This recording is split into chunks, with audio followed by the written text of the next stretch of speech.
Your job is to cut through the noise. To succeed, you need to reach out to your target audiences in real time with messages that speak to them. You can't let technology get in the way of your brand. That's the spirit. First Spirit is a powerful solution that helps you effectively communicate and engage with your target audience. Get an awesome ROI. Success in the market means your message got through to the right people at the right time in the right way. And that's why you need First Spirit.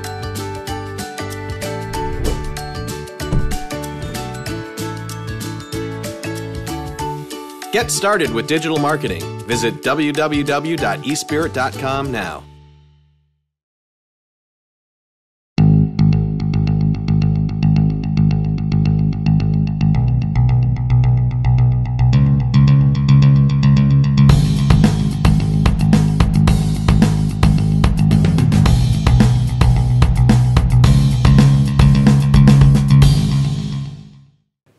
I'm Butch Stearns. And I'm Scott Liewehr. And welcome to CMS-Connected, the web content management industry's only news commentary show. Happy holidays, Scott. Hey, thanks very much. It doesn't really feel like the holidays, though. It's pretty warm. No, it does not. It feels like global warming, but that's a subject for another day, isn't it? It is indeed. All right, so on this show today, we're going to dive into an interesting question. Is the suite approach to CMS dying? We're going to have Alan Pelz-Sharpe from Digital Clarity Group in here to talk about that. So a brief answer to that question to tease us for our segment that's coming up. I say no. I don't think the suite approach is dying, although certainly we are seeing the rise again, I think, of best of breed, where some of these, as we're trying to integrate more complex capabilities into each other, you're seeing more, but I don't think it's dying now. Okay, he's Scott Liewehr of Digital Clarity Group. I'm Butch Stearns of the Pulse Network. We are talking about the web content management industry. The show is CMS Connected. If you're joining us, you can find previous shows, find everything on about the show at cms-connected.com. Probably where you're watching this show right now. Also, on today's show, we'll have another installment of our vendor spotlight. Amy Martyn of Falcon-Software will be joining us with her review of Kentico's new version, Kentico 9. And Scott Liewehr, our CMS insider, will dive in to find the meaning of global customer experience. Not sure if we'll be chanting and have incense for that, but we might. But before we begin, I would like to acknowledge our lead sponsors on CMS Connected. They are, as always, Falcon-Software. Falcon-Software is a digital experience agency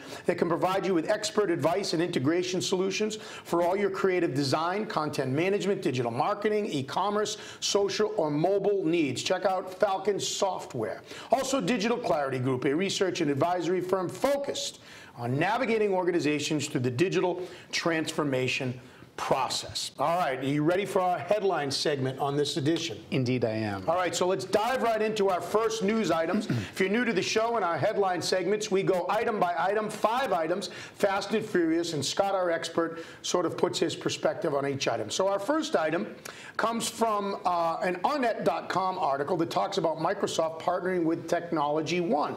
Microsoft and Technology One have forged an agreement that will see Office 365 integrated into Technology One's enterprise content management solution. According to a company statement, Scott, the integration will provide automated capture of emails from Microsoft Outlook into ECM. What do you make of this partnership, and what do you make of this item as a news item?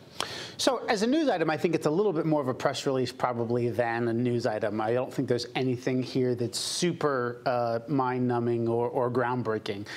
But certainly the idea that what we're seeing here in this partnership between Microsoft and Technology One is the idea of the user or the employer's desktop coming together with essentially the employee's desktop coming together with the employer's workplace, right? And so what we're seeing here is things like emails now will be more findable, where all of that information before that sat on your own desktop wasn't necessarily very searchable by the enterprise as a whole. So what we found was an awful lot of lost information that was buried in people's computers that went home with them or left the organization. Now all that is available to everyone. But like I say, this is not the first time that's happened. Certainly SharePoint has been integrated with Office 365. You're seeing, this is certainly out there. Alfresco has a solution. information here. So it's not necessarily news, but it's a good idea to talk about, certainly. Well, so let's be honest, for whatever reason this was put out, Technology One is happy that it was put out. Yeah. Tell us about Technology One. What do we need to know about that? What do we need to know when we hear their executive chairman, Adrian DeMarco, say this is a great initiative for both organizations? Yeah, so Technology One is an Australia-based provider. They've been a vendor maybe for, I don't know, 20, 25 years old now at this point. They've been around for quite some time. They've got a lot of solutions, specifically in the ECM space, but also in a number of others, in financials and in some other areas too, I think even in HR. Is it good for the two of them? Certainly. I think what you'll probably see them do is incorporate this this integration into some of their other applications and to a number of the Technology One parts of their platform, number of their products. And is it good for those two? Certainly it is, I guess. They're not, I don't think, a huge vendor that's probably on the minds of an awful lot of our viewers per se. But again, the point being that you're seeing Office 365, meaning the workplace in the cloud being used and adopted an awful lot more, and now being integrated into these kind of enterprise tools. Final quick comment on that. So it seems to me from a very broad view that the way business is done today, these type of stories will happen more and more, because you keep saying it. You need to take the desktop and marry it with the work environment and have it accessed on mobile devices and where you're doing business, when you're doing business, and how you're doing business. Exactly. It is all about, I mean, we talk about customer experience, but it's about that customer can be the employee as well. And so it's being able to access and do business anywhere. All right, our next news item in our headline segment on this edition of CMS Connected has to do with Drupal 8. Finally! Released. Drupal 8 is released. We talked about this on our previous show. We've talked about Drupal 8 a lot. And of course, we're talking about it because of the popularity of it, because of how it's happened. But the key word there is finally.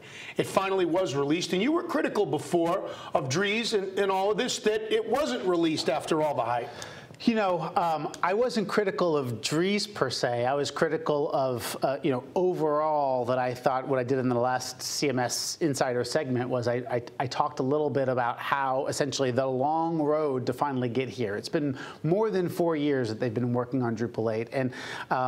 And that's not, again, a shot across the bow at anybody, other than to say that I think the amount of development that was required for something like this was not a lot of individual features and functions. It was a complete platform shift. And my point there was that it's very difficult to organize a community project where the individual contributors have to decide to give time to it versus do their work that makes them money every day.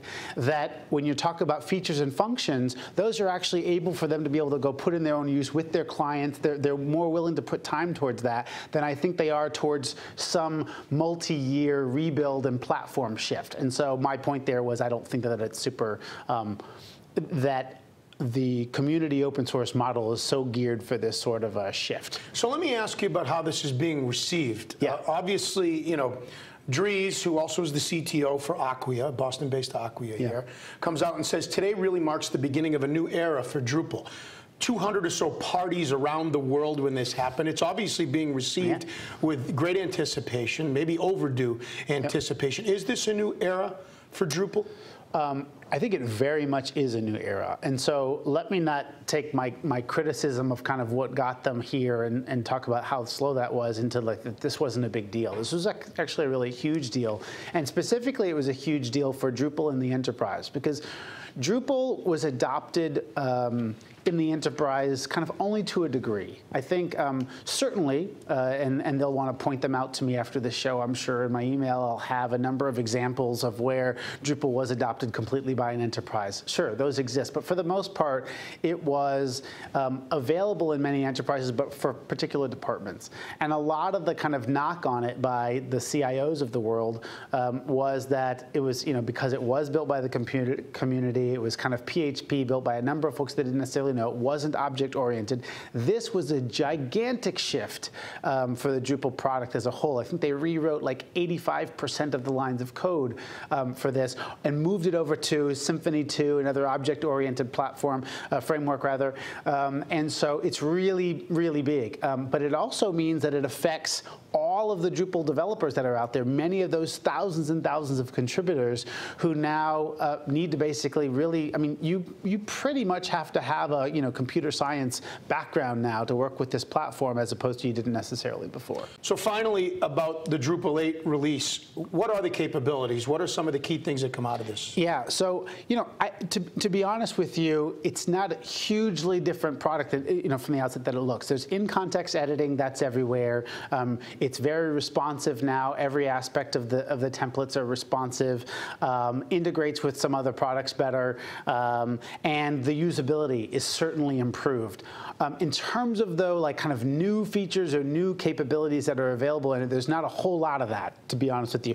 I fully expect, however, those will come now that you've made the shift over, because that's where the community-based platform tends to thrive, is a community will contribute those new capabilities, but there's not a whole lot of there today out of the box. Time for news item number 3 in this edition of CMS Connected, and it has to do with the partnership between Ectron and Episerver. Scott, you were a keynote speaker in Las Vegas at Episerver's event here in November of 2015. The fall release of Episerver Digital Experience Cloud was highly trumpeted. How's it being received? Where are we at with this right now? This is from a story on CMS Report about how the Episerver Digital Experience Cloud promises the best from Ectron and the best from Episerver. Yeah, so it was an interesting, Ascend was the name of it. Took place in Vegas. It was an interesting conference. I was really interested to go there to kind of get the pulse of the people, pulse of the customers who were there, to see how this was received. It's been a while now since the acquisition of Ectron by Episerver, or rather, actually, of both of them by Excel-KKR. And I actually think the pulse of the event, the feeling of the event was really positive, to be honest, very upbeat, both by kind of the former Ectron customers, as well as by the Episerver customers. Now look, as I said back in the time, even when we had James on the show at one point, you don't really bring two products together. Anybody knows anything about product development in these spaces, you don't actually try to code these two products together. So for sure, Episerver product code base won. That said, did they go and look at, in the same way that any, by the way, product vendor could look at a competitor and decide to model their copy something?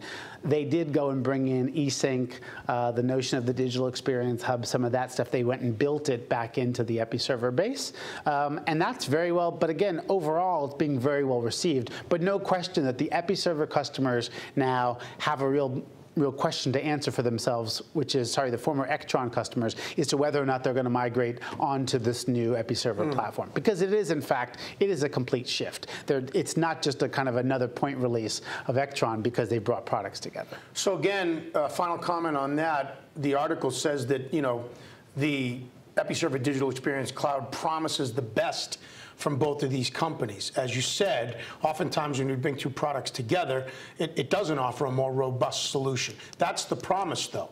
How do you feel about that? What I'm saying is that what was said and versus what's happened is similar. They didn't actually bring the two products together. You can't tie two products together. It didn't happen. So why does that matter? Did they bring the best of them together? Sure. I think many would consider that eSync was one of the kind of best parts of Ectron, as was kind of the digital experience hub mentality. So they did bring some of those capabilities together, and they built on some new things like this notion of projects, some really new capabilities. So I like it. I'm bullish on it. But what does it mean? What's the implication of not actually bringing the products together is that now former Ectron customers who are sitting on an Ectron code base definitely have to decide to leave their existing product and move over and go and implement the Episerver platform. Time for news item number 4 in our headline segment in this edition of CMS Connected, and has to do with EMC and their fundamental shift in the CMS market. This comes from an article from FierceContentManagement.com. Rohit Ghai, president of the Enterprise Content Division of EMC, says if enterprise content management systems want to stay relevant in the changing marketplace, it's time to shake things up. Your comment on this quote from him: "The end goal for today's digital enterprise is to better serve the customer," said Guy, "and this takes a more progressive approach to what ECM needs to be to meet that goal. One with an emphasis on business, experience, speed, and productivity to offer a more personalized and engaging user experience that delivers differentiated services and access to content anywhere, anytime a user needs them." Sounds kind of obvious to me, so where does EMC fit in here? Yeah, my comment would be duh, right? Like that. I mean, I think basically that's what we've all been saying for a really long time. The weird thing here about this, well, first of all, let's put this into context. EMC was just acquired by, or is in the midst of being acquired by, Dell. What we talked about those two companies coming together was that Dell tended to kind of be the more consumer-oriented company, and EMC was the more enterprise-oriented company. And also Dell tended to be more in the cloud, those things. So. Or rather wanted to get into the cloud. Sorry, EMC was more in the cloud. So the idea of these two things coming together, I think what he's saying, to be honest, is he's kind of blazing the trail for what's to come. That being said, the weird thing I think about this that I find, Butch, is that EMC had Simplicity for a while. Simplicity was the enterprise file sync and share platform that competed with the Dropbox and the Box and that sort of stuff. It was the kind of product in your pocket sort of deal, the access to Word documents and whatever other documents that you needed access within the enterprise in your pocket. That's what it was all about. So they got rid of that, though. They sold that off just not too long before the Dell acquisition, and then now they're talking about kind of getting back to where they were with that. So that's a little bit weird to me. I think we're seeing multiple sides. I think this is very much because of the Dell acquisition, just trying to set the stage. And our final news item in our headline segment on this edition of CMS Connected has to do with WordPress.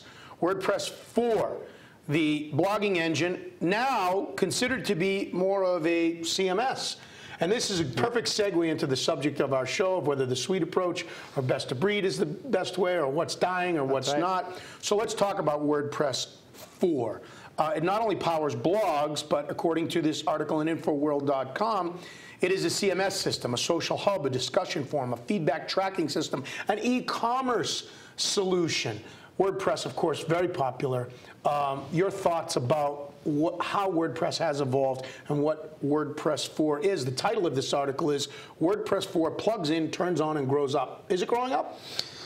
So WordPress is definitely growing up, and it has grown up for quite some time in terms of its capabilities. I think as a product, though, its base still is the notion of the kind of the best of breed. It really just is the CMS, or even CMS Lite, one might say. But the environment around WordPress, some of the capabilities that you can bring on, like e-commerce. So e-commerce is not part of WordPress 4. This kind of article makes it sound like it is. It's not, but there are certainly a number of e-commerce options that plug in really well with WordPress. So the WordPress Plus kind of an environment does give you quite a nice, robust environment for yourself to be able to kind of go build your digital experience based on that. I still say that it's for the kind of smaller players. To be honest, at Digital Clarity Group, we have WordPress today and use its capabilities, but we do already, even ourselves, we have to have an awful lot of plugins to kind of do what we need to be able. So Scott, final question on WordPress. This story on InfoWorld.com says this, that with each new revision, WordPress comes a bit closer to being a general content publishing framework that businesses and enterprises could adopt. Yeah. Can they? Yeah, I think they definitely can. And I think what you're going to start to see is, in the same way that in the Drupal world we have Acquia and others, Pantheon, who offer kind of enterprise-grade support, and not just support, but even products above and beyond the Drupal core product. I think you have the same thing in the WordPress world, and it's also owned by the founder of WordPress, and that is Automatic. And And Automatic, to date, has really mostly offered this VIP, this notion of VIP, which is geared towards enterprises, Butch, but it's thus far been mostly all about services. I think you're going to start to see them extend the platform to include other capabilities, as Acquia does for the Drupal world, where they have more enterprise options as well for them. All right, he's Scott Liewehr. I'm Butch Stearns. That is our news headline segment on this edition of CMS Connected. Coming up next, we will dive into the question, is the suite approach to CMS dying? You are watching CMS Connected. So you've got a great website. Your marketing team spends hours driving visitors to it and nurturing them into leads. And your sales team spends hours collecting, qualifying, organizing, and chasing those leads. Sales wants to focus on what they do best, selling, and marketing wants to get on with what they do best, creating innovative campaigns. But how do you make both teams happy? The solution is marketing automation. All right, welcome back to this episode of CMS Connected, and we're about to tackle the question, is the suite approach to CMS dying? I'm Butch Stearns, joined alongside once again by Scott Liewehr, and we welcome in our special guest, Alan Pelz-Sharpe from Digital Clarity Group. Alan, welcome. Thank you very much. Great to have you here. Happy to be here.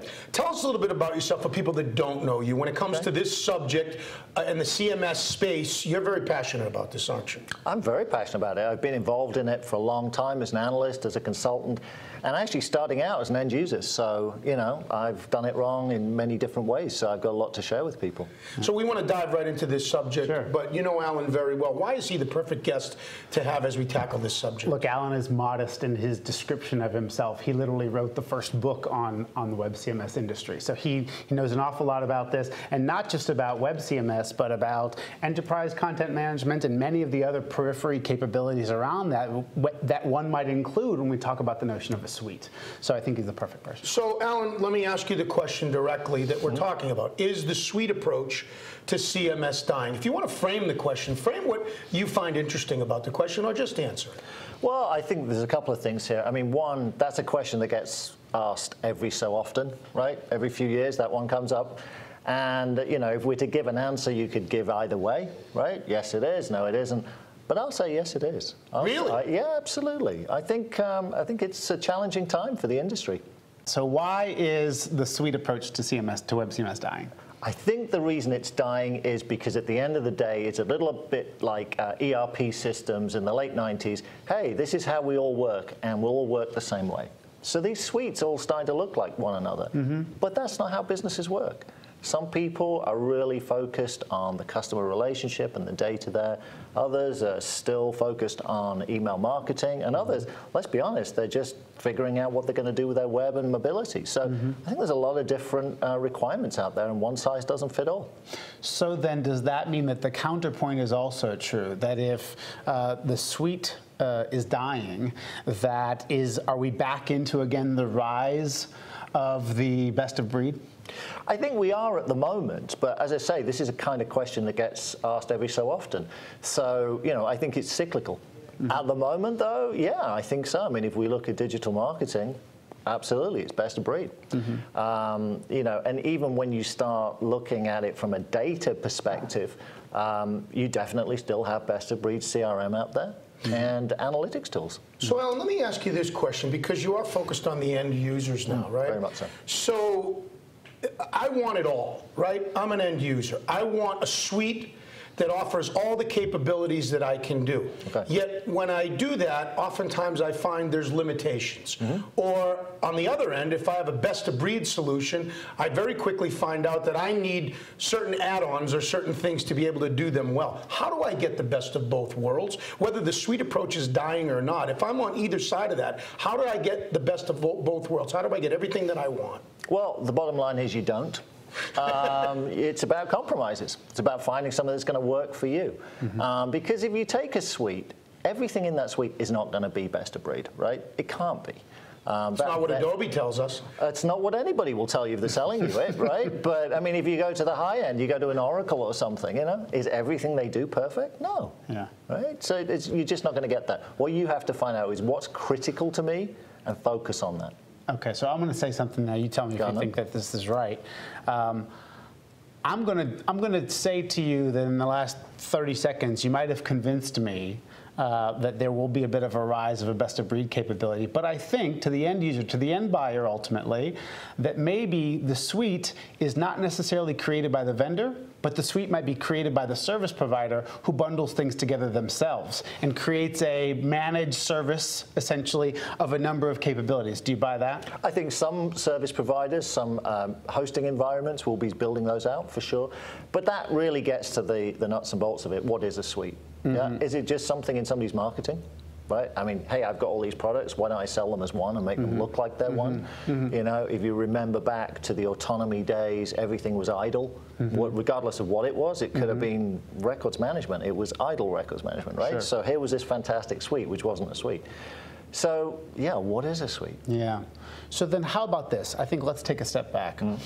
Let's answer the question if we're trying to help the audience here and we're looking at it through their vantage point.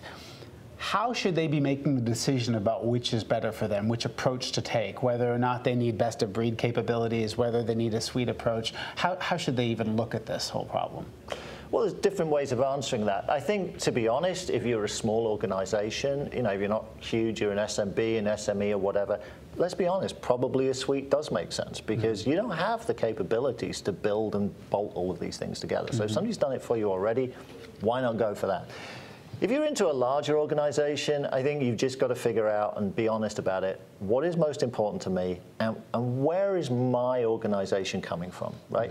Am I really all about the content or am I really about analyzing the data?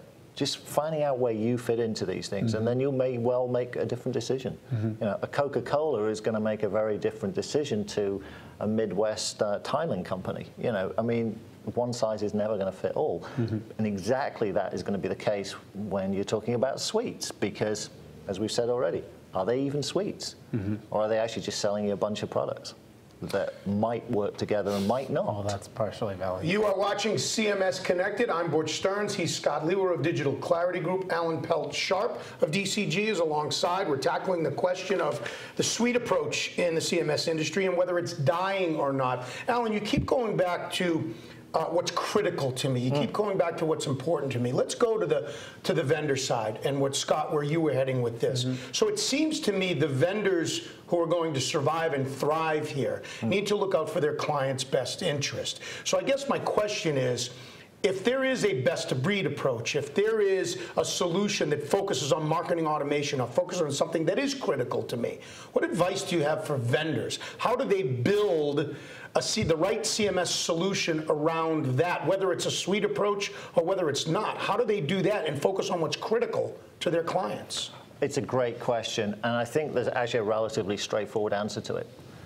You've got to build something which attaches to, addresses, however you want to put it, measurable business processes, right? If you think about it, you're building a business application. You're applying technology to a business activity. If it helps somebody get their job done better, you'll have customers. If you're selling something because it's hot and cool and it's great technology, you're going to struggle.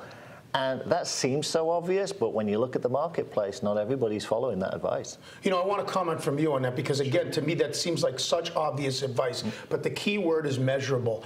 And when it comes to a system like this, how many times do we go into client meetings or even internal meetings and we really don't set KPIs? We really don't say, how are we judging success at the end of a quarter, at the end of a campaign, at the end of whatever that we do that? How key is that? That really is the key. Yeah, no, I think it's definitely valid. You, first of all, the funny thing is, in our society now, where we've got financiers finance folks who are requiring ROI up front and you to make such a business case, yet there's never any follow-through into whether or not that business case was actually ever realized, right? There is so much upfront red tape that you've got to go through, tying your purchase idea into some strategic goal. All of that's always required, yet there's never any follow-through back as to whether or not you hit that mark or not. Because like you say, there are very few kind of metrics that are set along the way as to what you've got necessarily to go do, what success is, how do you define what success? So which vendors are doing it right? Whether you don't want to mention them by name, what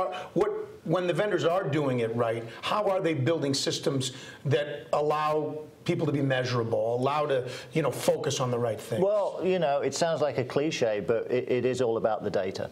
At the end of the day, if we take our industry and we roll the clock back 10 years, 5 years, it was all about the content. Content was king, right? Today, data's king. Absolutely. So, are you in marketing and you're all about building out a great presence? That's all cool. But are you generating more leads? Are those leads actually converting? Are you generating the right kind of leads? Yeah. Do you have insight into your customers? I mean, fair or not, that's what's going to be measured. And that's more and more what's going to be measured. So here, I don't know if this is a plug or not. I don't think this is a plug. But I mean, this is why I care so much about looking at these service providers. Right? Because when you buy from a vendor, you're buying just merely you're buying the technology, yes? Yeah. And when you're buying from a service provider, you're buying a solution which ultimately is supposed to achieve something. And it was the measurables, I think, you can hold a service provider accountable for, but I don't know that you can hold an Adobe, a Sitecore, a Kentico, anybody that you cannot hold them accountable for anything other than did you deliver the product or not to me? Absolutely. Like, meaning, do I have the license agreement or not? That's about it. No, you're right. But I mean, again, if we roll the clock back, when you implemented some of these systems back in the day, some of them didn't work. Right? Today, they all pretty much work. Right? Yeah. So the fact is, I'm building an application to meet your specific requirement. The technology, let's be frank, it's 20% of the equation. Yeah. Do I actually understand what you're doing? Can I meet those requirements? Can you use it once I leave you to it? That's where it's at today. So we know, Alan, from doing the research that we've done, that many organizations leave an awful lot of functionality that they buy on the table. Yes. Yes?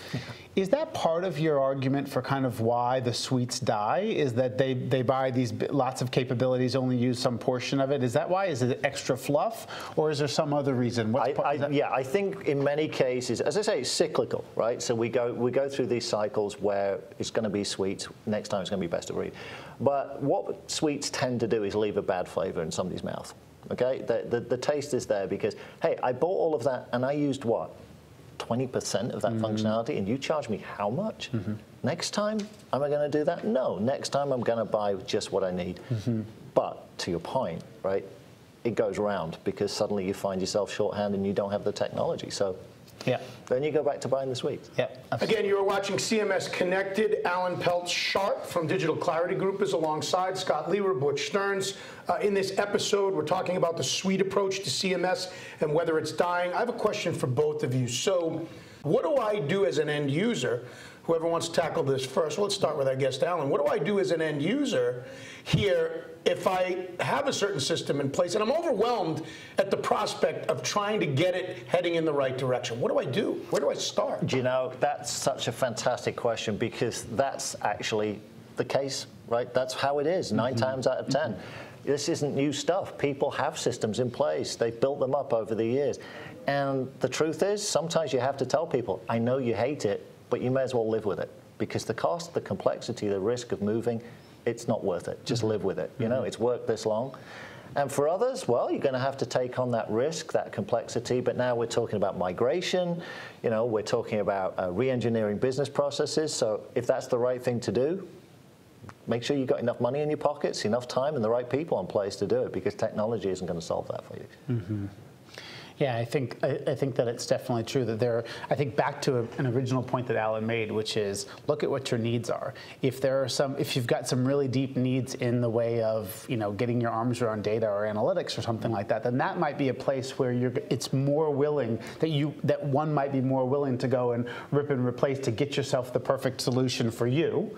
And then some of the other things, maybe you can live with the fact that the marketing automation capability that you've got is just okay for you, because you're not using it to its fullest extent anyway, right? So you might focus on pulling some things and leaving others. So it seems to me what we've evolved this conversation into from an end user standpoint is that the fundamental question is still there no matter where you are along this CMS journey. You still need to ask that question of what approach is best for me, whether the suite approach is dying or not. Am I at a point now I have to take a step back, as hard as it may be, no matter how much I've invested in time, resources, or money in a system?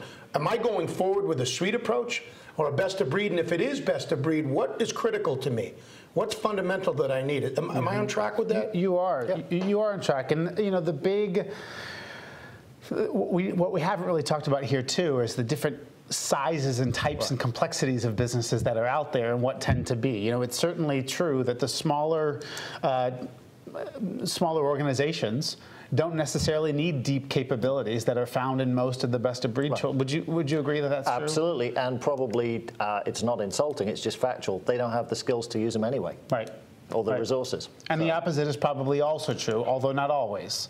I think the opposite is maybe in question as to whether or not, if you're a larger organization, does that then mean that you tend to go best of breed? I'm not so necessarily sure. I think that's the reality. As a larger organization, you do tend to go best of breed. But I think, you know, here's the irony of this whole discussion. It's usually not either or, it's usually both. So if we take a large organization, they've got suites, but they've got best of breeds all over the place as well. Valid. You know, they generally have, you know, 2 or 3 email campaign systems running. That's right. They've got stuff all over the place. That's right. So, you know, again, it's not simple as that. So it seems to me, and we morph into this on this show to this point often, and I think rightfully so. You know, if I'm out there and I'm an end user, or even if I'm a vendor, I'm almost saying help. Like, where do I turn? By the way, disclaimer here, folks. This is where Scott talks about the need for the right analyst to make the digital transformation Scott has into never the. done that before. But you know what, Scott? Seriously, it is true, isn't it? More so than ever, you need business partners. I mean, when I started out as an analyst and I was writing that famous book on WCM, the fact is it was all about the technology. It was real nuts and bolts. Listen, most of that works today. You know, some of it's different, some of it's better than others. But people still haven't addressed the true business problems. I mean, why are those licenses sitting on the shelf and not being used? We've talked about that before. Yeah, we've said this before. The delta between kind of where organizations or customers tend to be and where the vendors tend to be is huge, and it's not. So there's 2 parts to that. One part is between what the kind of vendors say they can do versus what they can actually do, which, as we've said, is narrowing. Marketing is always going to be ahead of product, but to some degree, the much bigger delta is between where the products are actually capable of getting an organization and where the organization, what they're doing with it. That's a huge delta, and that's what, as you say, business partners tend to kind of help you fill that gap. Absolutely, right? and if we take, I mean, you know, examples of people I've worked with just recently. Oh, they're going to go to the cloud because that's going to work so much easier. No, it doesn't make the slightest bit of difference. That's just somebody's software running on somebody else's hardware. I mean, you've still got the basic problems. How am I going to configure this? How am I going to manage this? How am I going to build this to meet my specific needs? And that's where most of the money is spent too. Right. So a couple minutes left in this segment as we talk about is the suite approach to CMS dying, but we've evolved this conversation now to a point about going forward. So what advice do both of you have for going forward with your CMS system, whether it is the suite approach, whether it is best of breed, and where does technology fit into this? Because again, you guys keep going back to this. It is about the technology, but it really isn't. It's still about tried and true business practices and what's critical to you and what you're going to measure success and how that technology is going to help you solve those business problems, isn't it? It is. It is indeed. It's all of those things. If we're wrapping up here, I'm going to say that Alan took the side where he said that yes, it is that the best of breed is that the suite approach is dying. I'm going to go opposite that. I'm going to say that I don't think that it is dying. I think that in fact there's an awful lot of suites that are out there that are going to continue to thrive and people are going to continue to buy them.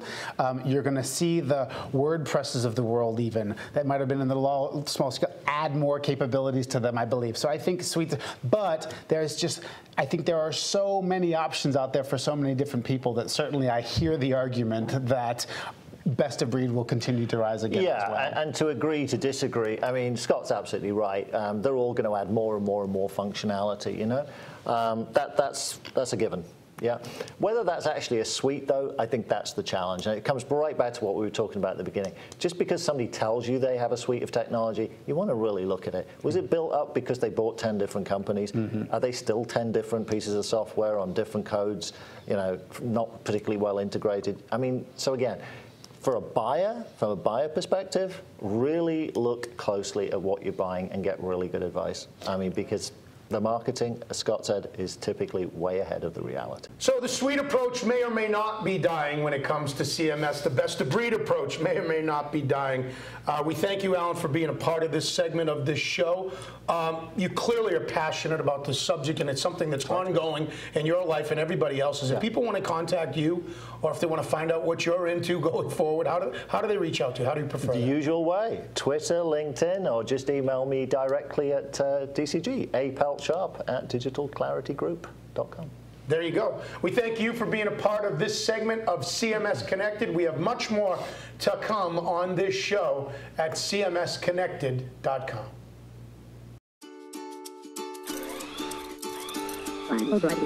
Your job is to cut through the noise. To succeed, you need to reach out to your target audiences in real time with messages that speak to them. You can't let technology get in the way of your brand. That's the spirit. First Spirit is a powerful solution that helps you effectively communicate and engage with your target audience. Get an awesome ROI. Success in the market means your message got through to the right people at the right time in the right way. And that's why you need First Spirit.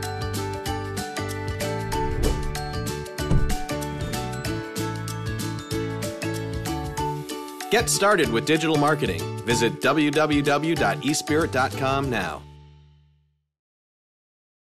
Welcome back to this edition of CMS Connected. It is time now for our Vendor Spotlight segment. And for that segment, once again, we bring in Amy Martyn from Falcon-Software. Hello, Amy. How are you? Hi, Butch. How are you? Excellent. Happy holidays. You're looking very festive. Oh, thank you very much. All right, let's dive right into this, Amy. Let's talk about Kentico 9, released in early December of this year. It contains a host of exciting new features, including continuous integration, integrated campaign management, and MVC support. I think many people know of Kentico, but for those that don't, give us a little background on the company and where are they sitting in the marketplace right now? Yeah, sure. So Kentico is really an all-in-one CMS. They're a CMS, they're an e-commerce, and they're a marketing platform, all built entirely in-house from Kentico. And really they did this because they really want to save people time and money and the frustration of dealing with different diverse systems. So they've been around for a little while, about 12 years now. They started in 2004 from one guy. CEO Peter Pallas started the company with the headquarters in Brno, Czech Republic. And since then, they've expanded and they have 5 offices now globally. So they're in Brno, they're also in Amsterdam, in London, in Boston, and in Sydney, Australia. And they're sitting at, it's quite impressive, they're sitting at about 1,000 digital agency partners. They have over 25,000 websites powered by them, and that's across 100 countries. And some of their customers include Gibson, Hunter Fan, Twinings, and Starbucks. So Amy, let's talk about the excitement around Kentico 9 and this new release. Yeah, definitely. So this is their 9th major release. The last one they had out was 8.2. And Kentico, like many companies out there right now, they really wanted to try to stay ahead of the technology curve. And what's happening is customers are just becoming so much more demanding than they've ever been in the past. So Kentico really wanted to embrace this digital transformation and came out with this new release. And there's a number of features that are for so many different audiences. So for the marketer, developer, and for the end user. So it's, I think it's going to be a pretty big impact, this new release. So you talk about a number of new features. What are the 3 biggest features, in your opinion, of the new version? Yeah, so the first one would definitely be really exciting in the developer community. They are offering MVC support, and it's built right into the platform. So they went about this about 3 times. They wrote it 3 times. The first 2 times, they really learned from their mistakes, how they want to perfect it, and then got it right and implemented it on the 3rd time. And MVC is really becoming popular right now in the developer world. It's allowing developers to make and build websites in a more modern way and a more modular way. So this is really big for them right now to incorporate this right into the platform. So a second kind of big feature is exciting for developers, but also for project managers. And this is called the Continuous Integration Solution. And what this is for when, and a lot of developers and PMs know this frustration, of when you have so many developers working on one site and you're just not sure who the functionality is with, and then you're migrating to different environments, you're trying to track the entire process, and then in the end you're trying to integrate a source control application. And you really want to track this whole process so that you have it for your company's projects and application lifecycle. So this is another thing that is really big for companies right now, to be able to track this whole experience. And then the third one gets me really excited because it's to do with marketing. They are incorporating this new marketing tool, and it's called the Integrated Campaign Management Solution. And what it's going to be for is recording and tracking data. And it kind of is going to be acting like a funnel to keep all marketers' data in one spot, in a central depository. So if you think about your company and where they get information from, if it's a CRM, if it's an ERP, maybe it's marketing automation, or even the Internet of Things. Now, all this data is going to be in one central location to give the marketer really a 360 holistic view of what the end user, the customer's activity is. So then they can make more informed decisions with their C-suites and really perfect their message and their content presentation. So that gets me really excited. So those are like the top 3 features that are included in Kentico 9. Great. Your opinion, Amy, do you think this opens up new competitors for Kentico? Yeah, I think so. I think it's going to change their, competitive landscape slightly in 2 different areas. Looking at the marketing side of things, they've really established their EMS as their enterprise marketing suite. It came out a couple versions ago, so they've kind of perfected that. And then if you tie in their new integrated campaign management tool, it's really making them look quite established as a CMS.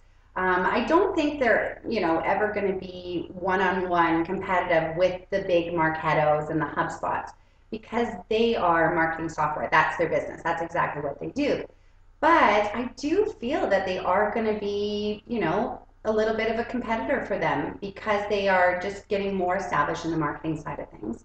And then the other way to look at it is the developer side. 80 to 90% of all CMSs really do exactly the same thing, just in a different sort of way. So same functionality, just they do it slightly different. But the differentiator is that 10 to 20%. So I feel that Kentico is going to be landing in that spot with their new continuous integration solution.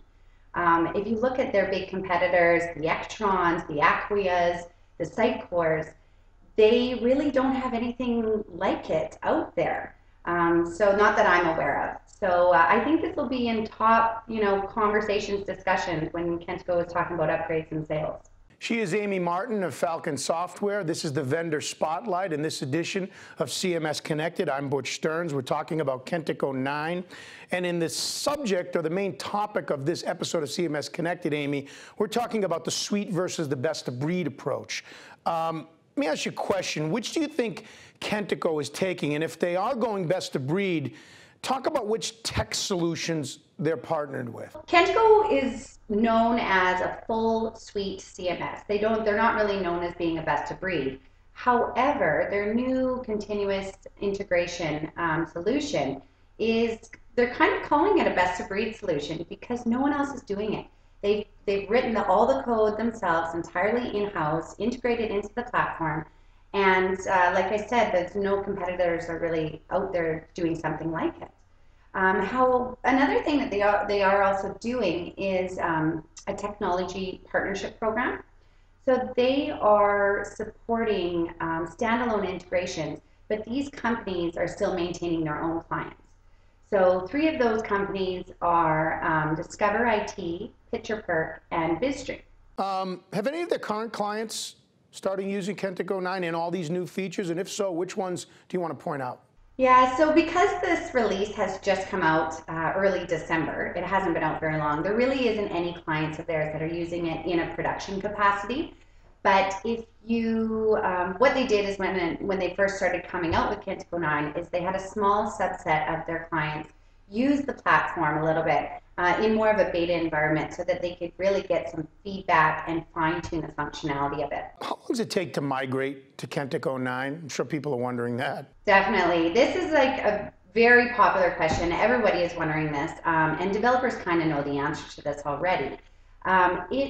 It all depends on the site. If you have a very, if it's a simple site with not a lot of integrations and complexities, it's not going to take very long, maybe 5 days, maybe a week with testing. But if you have a really complex site with a lot of integrations, it's going to be a bigger endeavor. It's going to take maybe a month.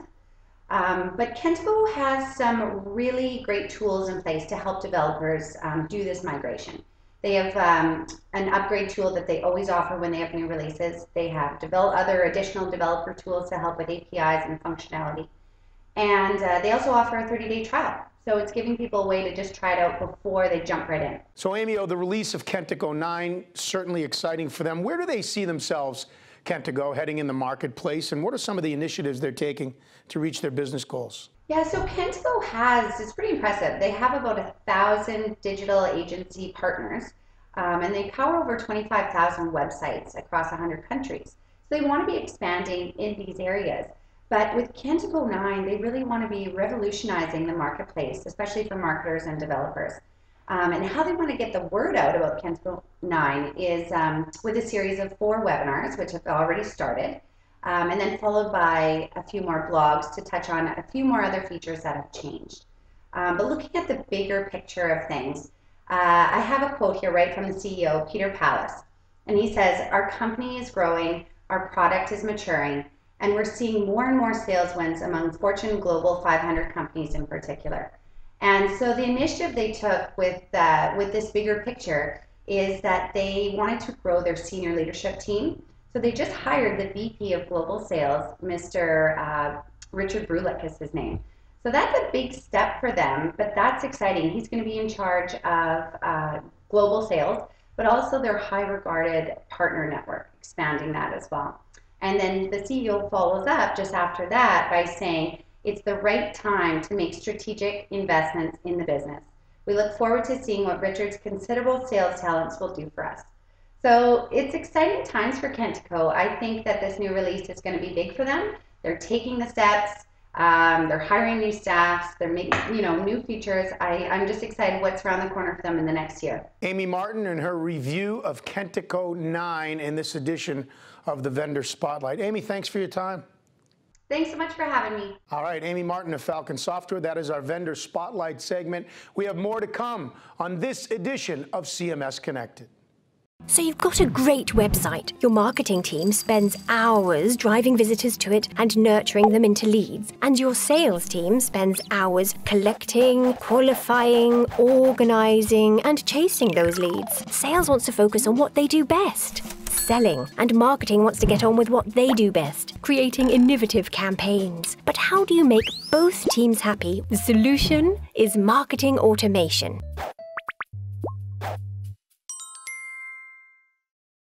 All right, welcome back to CMS Connected. Time now for our CMS Insider segment, and for that we turn to our expert, Scott Liewehr from Digital Clarity Group. I like this one. It is titled Finding Meaning in Global Customer Experience, and we turn to an article in econtentmag.com from your colleague Mary LaPlante. And she dives into customer experience, and she starts in finding meaning in global customer experience by taking the premise that the words and the phrases around customer experience, CX, customer engagement, have been used so much they've lost meaning. Right.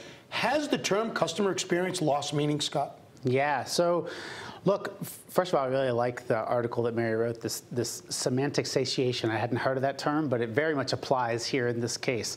I think it really has lost meaning because it's been used by so many folks in so many contexts with very different meanings. And I think many have used it so liberally because it certainly does sound like, oh, it's the focus on where we should be placed, right? Which is on the customer, obviously. Now, who's going to argue with that? Nobody's going to argue with it. But we've got products named after it. We've got suites named after it. We've got strategies named after it. And from all sides, by the way, not just like in the WCM space, but in the marketing automation space, and well beyond that. In the business process management space, people are using this term. So yeah, I think it's been used really liberally. It has a lot of meanings and intentions. And so if the term customer experience has lost meaning, and you agree with Mary's premise, how do we get back to giving it meaning? What is your definition of customer experience? Or asked a different way, how do you find meaning now? How do you get back to finding meaning in the term customer experience? How does it mean something to an end user, to a vendor, to whatever? Yeah, I think,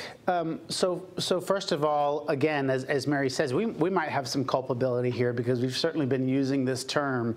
But to be honest with you, like many, I get to say that I was using it in the very beginning, and frankly, it had a different meaning than many did. Those who have followed this probably more closely than one should will remember me chiding and being really annoyed out there about the notion of the use of CXM as opposed to CEM, which is what this kind of customer experience management has always been since its heyday, and it was first being talked about. When we talk about customer experience, we talk about that being the kind of totality of all of the interactions with a particular company or a brand, right? So the sum total of all interactions, and so you can break that, sum total of a customer's interactions. And so two parts to that. Number one is the customer will use that kind of term in quotation marks because many think about that, especially in the marketing world, as that means the prospect. And it does mean the prospect, but it also means the actual customer and their interactions with you kind of post-purchase. It also means, by the way, employees. It also means constituents if you're in voting. It also means students. It also means members, et cetera.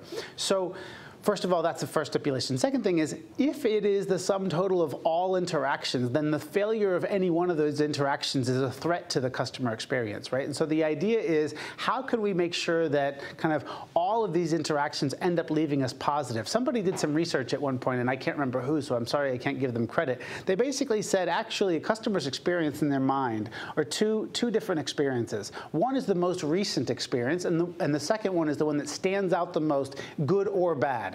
So we've seen so many folks go and leave, like never fly an airline again because they lost their bags one time. They might have had really lots and lots of great interactions, but they lost their bag one time, and so they go away from them. Or they had bed bugs at a hotel and then never go back. That's really common, and actually 89% of the people out there say that this happens.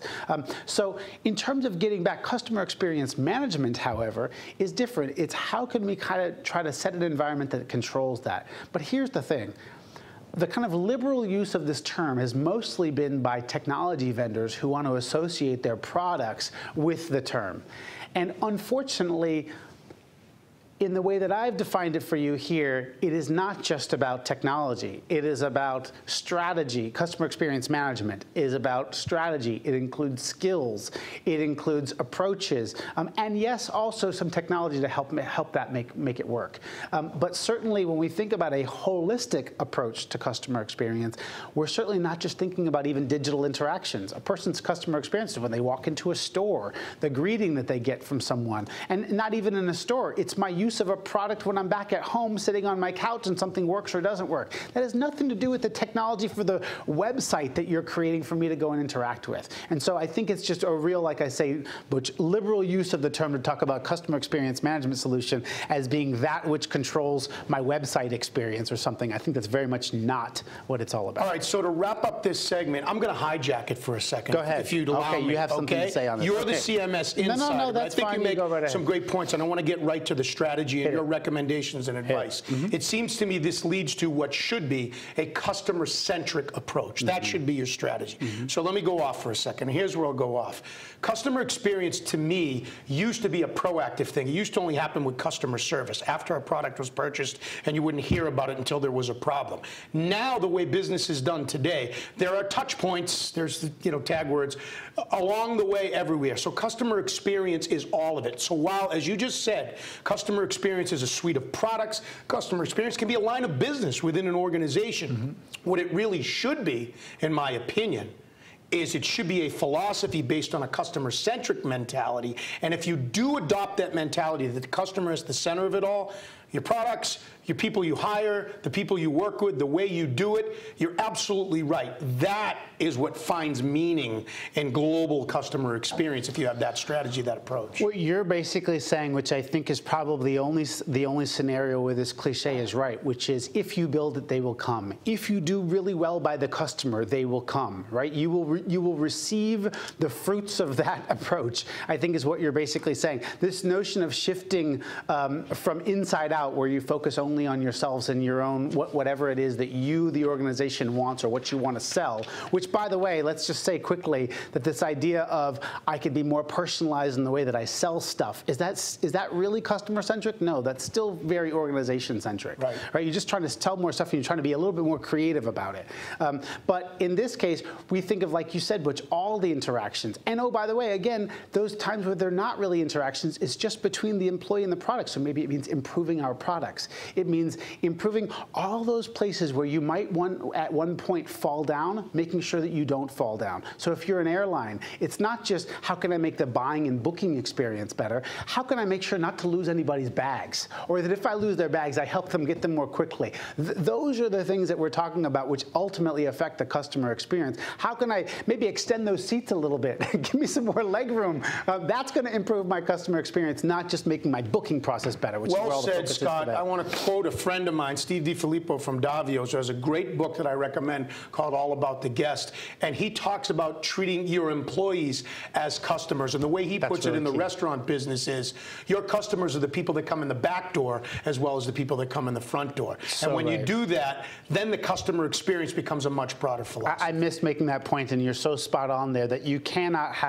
create great customer experiences. So many of those are between your employees and those customers. Your employees themselves have to be happy. They have to have access to information. And certainly, by the way, technology is key here. It is less about digital experiences and more about digitally powered experiences. How do we get that information and data in the hands where it's needed? And that might be at a kiosk that only the employee sees so that he can be that much more relevant to that customer. Great stuff. He's Scott Liewehr of Digital Clarity Group. I'm Butch Stearns of the Pulse Network. We thank you for being a part of this edition of CMS Connected. So get connected. Stay connected. On CMS Connected, and we'll see you next time. Happy holidays, everybody. Take care.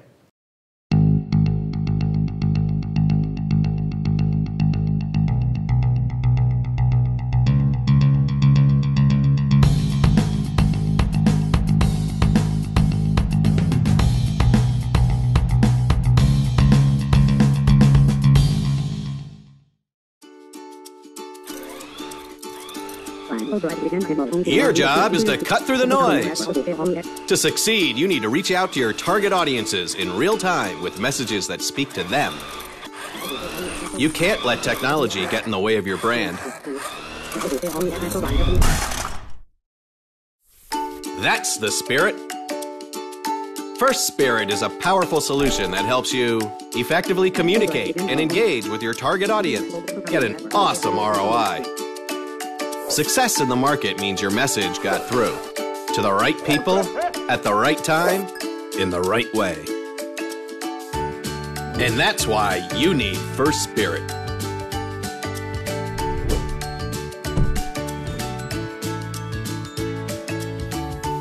Get started with digital marketing. Visit www.espirit.com now.